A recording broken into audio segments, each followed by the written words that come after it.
What's going on, guys? Billy Pinckney here alongside New York Giants legend O.J. Anderson. I appreciate you coming on. Not a problem.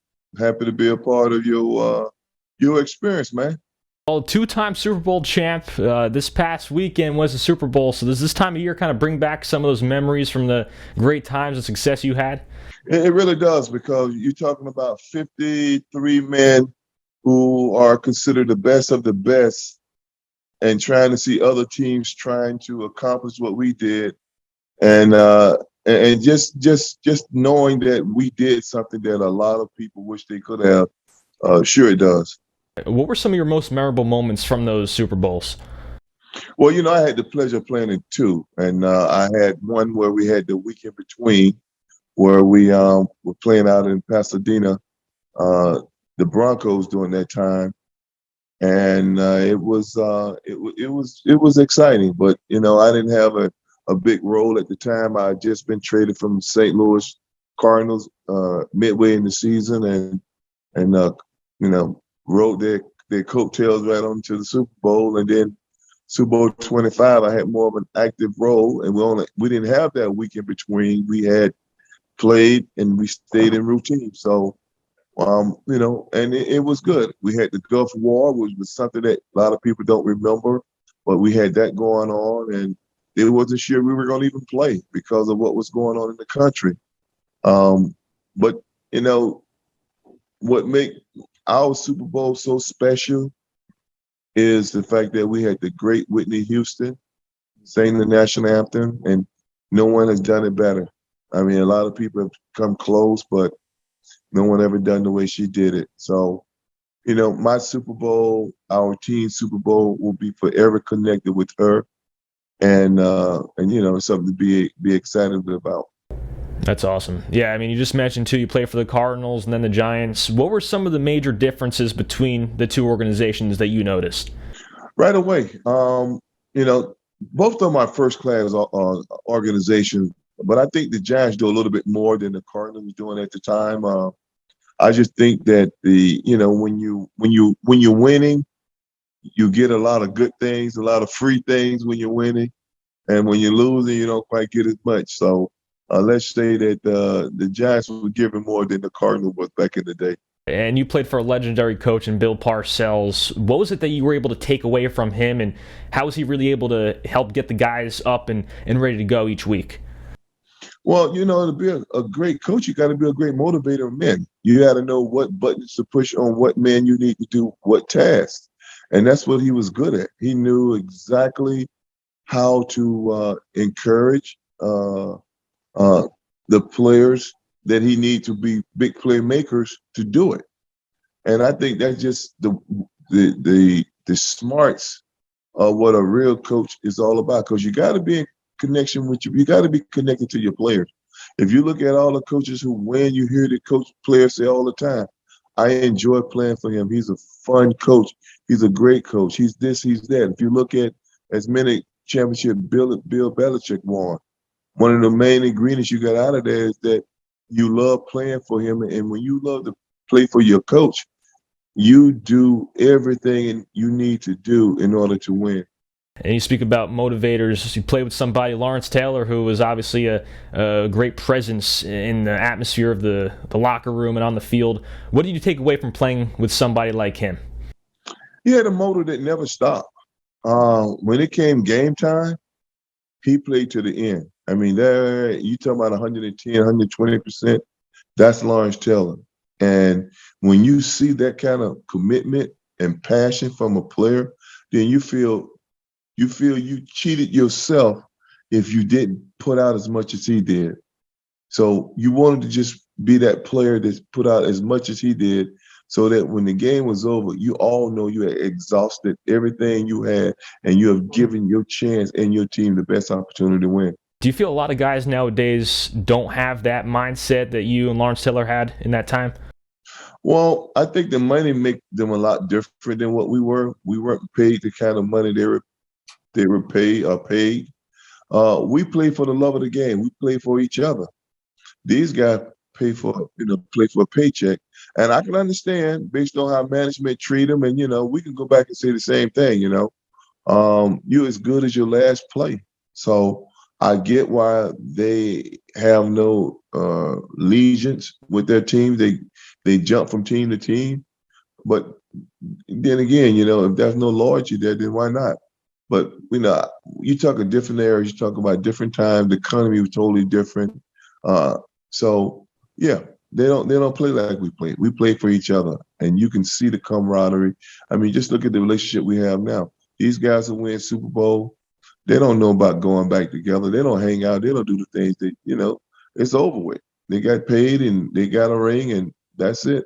Yeah, I mean, I'd like to touch on the current state of the Giants. They've obviously hired a new GM and head coach after several other head coaches that didn't pan out. What is your vision for the future of the Giants organization? Do you feel that these are the two guys who are able to help lead this organization forward and to another championship in the near future?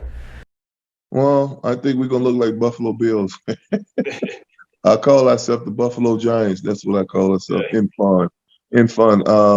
I think the coach is going to put his blueprint on what he needs to do to get us back to respectability, and I think that's what we need right now. We need to get a coach that can get players to perform to the best of their ability.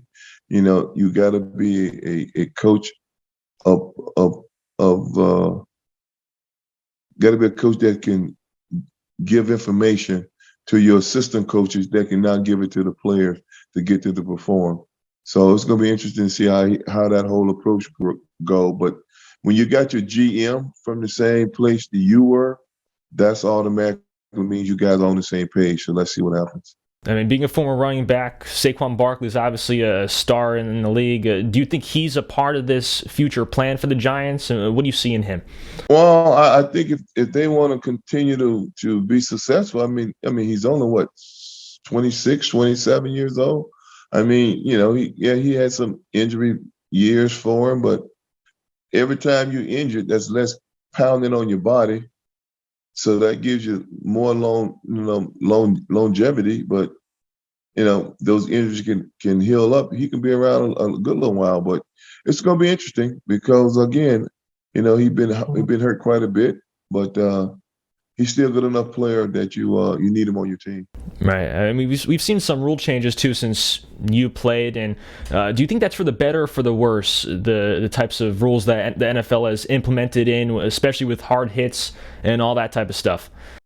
Well, I think there's been more injuries now than it was during my time. At least we didn't know enough to wuss out. You know what I mean? We got knocked around. We kept going, and that's the difference in what we were taught when we played compared to what these guys are now. Everything they're doing is supposed to be for the wellness of the players. I don't know how good that is when you don't have any kind of contact and you got a contact sport and everything you do is at 3/4 of half speed, but then come Sunday, you telling men to go 100 miles an hour and not knock each other around. Some gonna give. You just can't. That's even if you had a car. If you had a car and you drove at 30 miles an hour all the time, and then you get on the highway and you decide that you're gonna blow out the engine, well, guess what? You got a lot of things that can go wrong. And then, but I get what they're trying to do, but I just not real sure they doing it the way that they feel statistics are telling them. So I don't know.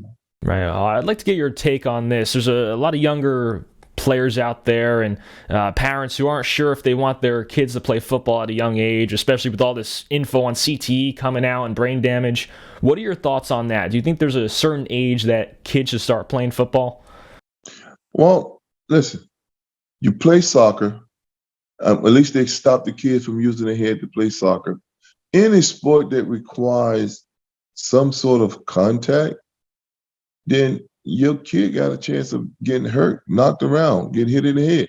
But, also you got to remember, your kids fall around in the house. They fall and hit their head in the house.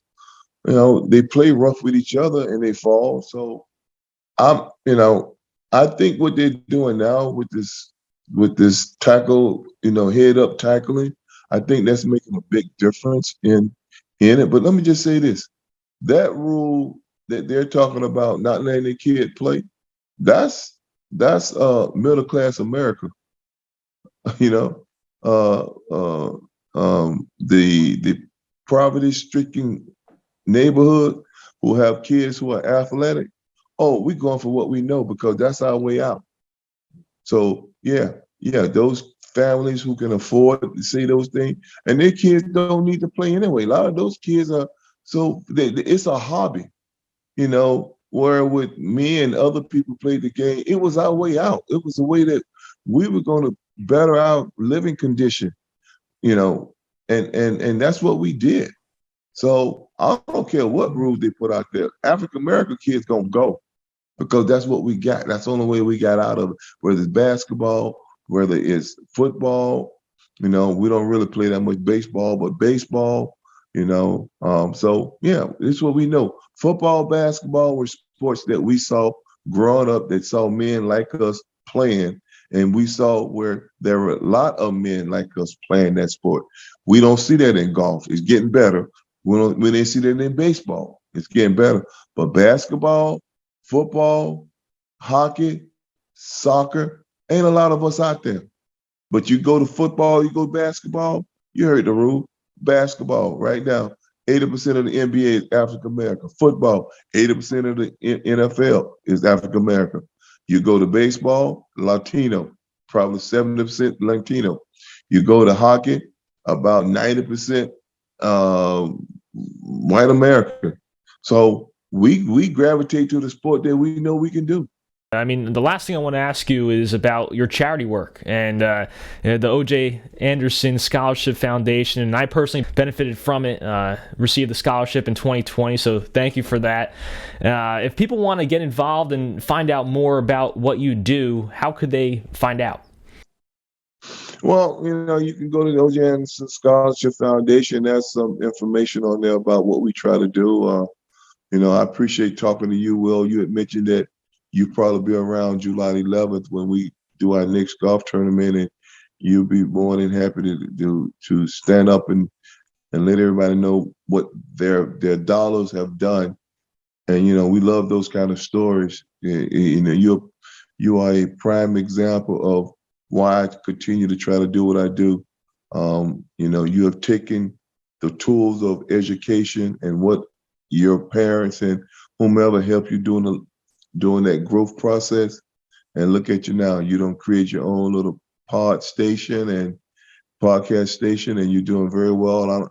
I don't know if this your major, but you're good at what you're doing, and so I'm glad to see that you enroll in our program in order to qualify for funds. I appreciate it. Thank you. I appreciate you hopping on, and I'll definitely be heading out to that golf outing, and can't wait for it. Well, appreciate you, man. Your parents did good by you, man. Tell them I said they did good. Thank you. I will. Thank you. We'll see you guys next time. This is John Sterling, and you're watching Billy the Bat Boy's Corner.